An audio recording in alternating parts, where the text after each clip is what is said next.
Hello बच्चों, आज हम क्लास 12th का एक टॉपिक पढ़ने वाले हैं जिसका नाम है vector representation of Coulomb's law. इससे पहले वाले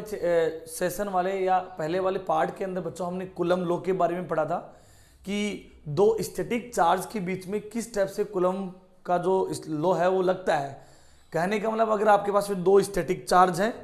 और वो दोनों किसी सेपरेशन के ऊपर सिचुएटेड हैं तो then how many will be attraction and repulsive force,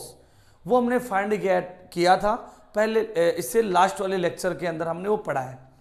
आज का जो लेक्चर हम आपके लिए लेके आए हैं वो है vector representation of Coulomb's law. इस टॉपिक से हमें इस बात का पता चलेगा कि क्या वास्तव में कूलम्ब लॉ न्यूटन के थर्ड लॉ को फॉलो करता है। थर्ड लॉ फॉलो करने का मतलब यह है क्या एक चार्ज जितना फोर्स दूसरे चार्ज पे लगाता है क्या दूसरा चार्ज भी उतना ही फोर्स पहले चार्ज के ऊपर लगाता है कि नहीं। साथ में यह भी जानने को मिलेगा क्या ये दोनों चार्ज एक दूसरे के ऊपर जो फोर्स अप्लाई कर रहे हैं क्या वो दोनों का जो दोनों फोर्स की जो डायरेक्शन है that is in opposite direction. तो बच्चों वही अगर हम प्रूव कर दें तो ये आपके पास में जो टॉपिक है जिसका नाम है vector representation of Coulomb's law, ये हम उसको वेरीफाई कर देंगे। तो बच्चों स्टार्टिंग में जब हम ये टॉपिक पढ़ रहे हैं तो मैं आपको यहाँ पे बच्चों एक ज्योमेट्री के अंदर समझाना चाहूँगा कि मान लीजिए ये आपके पास में एक प्लेन है और प्लेन में बच्चों दो चार्ज रखे हुए हैं जिनका मैग्नीट्यूड Q1 एंड Q2 है और ये बच्चों इनका जो पोजीशन वेक्टर है Q1 का that is R vector,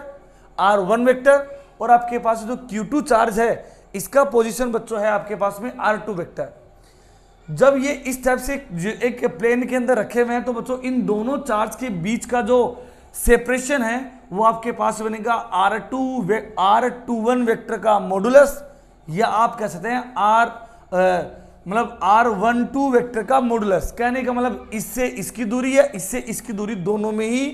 condition में आपके पास में ये डिस्टेंस, इनके बीच का सेपरेशन कांस्टेंट रहेगा, मतलब इनके बीच का पोजीशन। तो हम अप्लाई कैसे करेंगे अकॉर्डिंग टू कूलम्ब्स लॉ। हम पहले एक चीज और जान लेते हैं बच्चों। मान लीजिए आपके पास में दो चार्ज है Q1 और Q2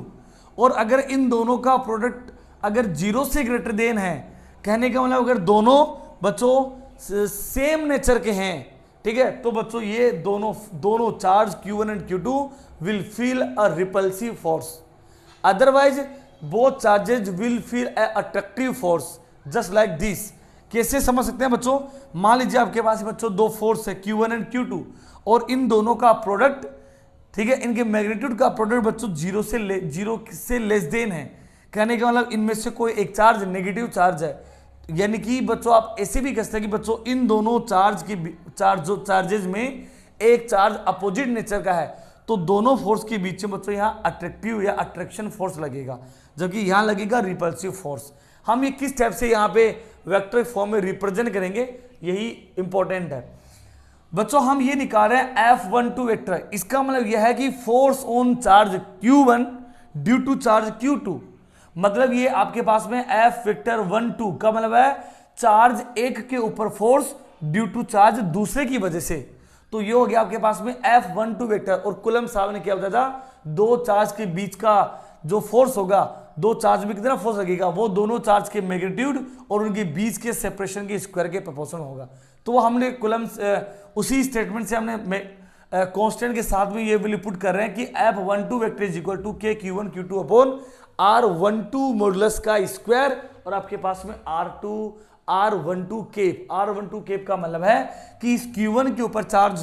Q1 के ऊपर जो फोर्स होगा बच्चों Q2 की वजह से वो R12 केप की डायरेक्शन में लगेगा, 1 से 2 की डायरेक्शन में लगेगा, ठीक है। तो ये हो गया आपके पास में R12 केप। इसी टाइप से बच्चों हमें ये एक यूनिट वेक्टर है और यूनिट वेक्टर का हमें फॉर्मूला पता है, R केप क्या होता है, R vector upon R modulus या मैग्नीट्यूड ऑफ R। तो यहाँ पे R12 केप का मतलब हो जाएगा R12 vector upon modulus of R12, ठीक है। इसी टाइप से बच्चों जब हम ये इस आगे की स्टेप के अंदर हम ये वैल्यू यहाँ पुट कर देंगे तो आपके पास में इस चार्ज Q1 के ऊपर लगने वाला जो फोर्स होगा ये बच जाएगा F12 vector is equal to KQ1 Q2 upon modulus of R12 का क्यूब और R12 वेक्टर, मतलब ये वेक्टर फॉर्म में है, ठीक है। सिमिलरली आप ये Q2 के ऊपर भी इसी तरह से फाइंड कर सकते हैं कि दूसरे चार्ज के ऊपर लगने वाला फोर्स, मतलब force on charge Q due to charge Q1, ठीक है, दूसरे चार्ज के ऊपर लगने वाला फोर्स पर किसकी वजह से, ड्यू टू चार्ज Q1, तो आ जाएगा आपके पास में F21 vector is equal to KQ1 Q2 upon, लेकिन इन दोनों के बीच का सेपरेशन वो इक्वल है, चाहे आप R वेक्टर R21 वेक्टर का मॉडुलस कर लो या R12 वेक्टर का मॉडुलस करो, दोनों का मतलब बीच की डिस्टेंस फिक्स होती है। तो हमने यहाँ दिया R वेक्टर या सॉरी R21 वेक्टर का मॉडुलस का क्यूब और आपके पास में R21 वेक्टर। सिमिलरली जो हमने ये चीजें की है, लेकिन अगर आप ये जानते हैं वेक्टर अलजेब्रा में अगर आपने पढ़ा है बच्चों, आपके पास में चाहे से इस वन के ऊपर लगने वाला फोर्स दूसरे की वजह से उसकी डायरेक्शन किधर है, वन की तरफ, मतलब वो डायरेक्शन आपके पास में है R12 वेक्टर, मतलब R2 के रेस्पेक्ट में इसका पोजीशन वेक्टर है। और ये आपके पास में R21 वेक्टर क्या है, इस चार्ज Q2 का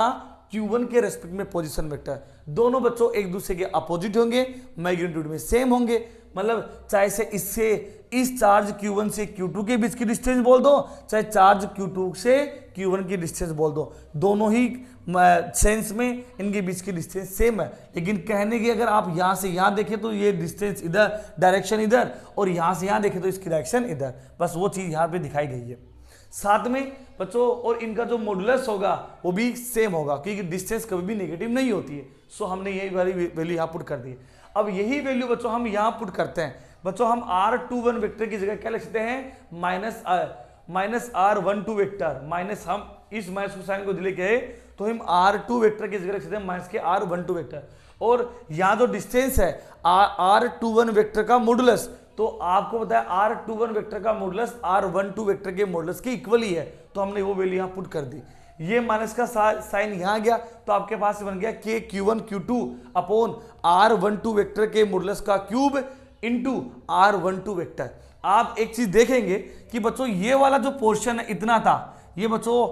F12 वेक्टर की वैल्यू है, तो आप कह सकते हैं कि इक्वेशन 1 और 2 से ये सारी वैल्यू इतनी थी, ये सारी वैल्यू, ये वैल्यू अगर हम F12 क्योंकि F12 वेक्टर की तो वैल्यू है, अगर वो वैल्यू यहाँ पुट करते हैं तो आपके पास में F21 वेक्टर या F12 वेक्टर जो होगा बच्चों वो F21 वेक्टर के इक्वल होगा। यहां से आपको क्या कंक्लूजन निकाल सकते हैं कि बच्चों दोनों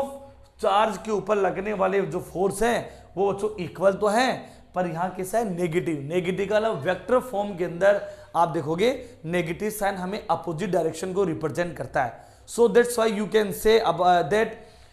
कि दोनों जो फोर्स हैं, दोनों जो चार्ज हैं, ठीक है, इनके ये दोनों एक्सपीरियंस जो फोर्स कर रहे हैं या इनके थ्रू एक्सपीरियंस जो फोर्स है बच्चों वो मैग्नीट्यूड में इक्वल है, बट बच्चों डायरेक्शन में क्या है, अपोजिट है। तो आप इसी डेरिवेशन कि बच्चों आपके पास में जो कुलम फोर्स है बच्चों ये वेक्टर अलजेब्रा के अकॉर्डिंग या वेक्टर रिप्रेजेंटेशन की फॉर्म में न्यूटन साहब के थर्ड लॉ को फॉलो करता है। कहने का मतलब जितना ये इसके ऊपर एक्शन करेगा उतना ये इसके ऊपर रिएक्शन करेगा, मतलब जितना फोर्स ये अप्लाई करेगा उतना फोर्स इसके अप्लाई करेगा। दोनों के थ्रू किया गया अप्लाइड फोर्स मैग्नीट्यूड में सेम है बट अपोजिट इन डायरेक्शन। तो आज का जो हमारा चैप्टर जो टॉपिक था वो आपके पास में था vector representation of Coulomb's law.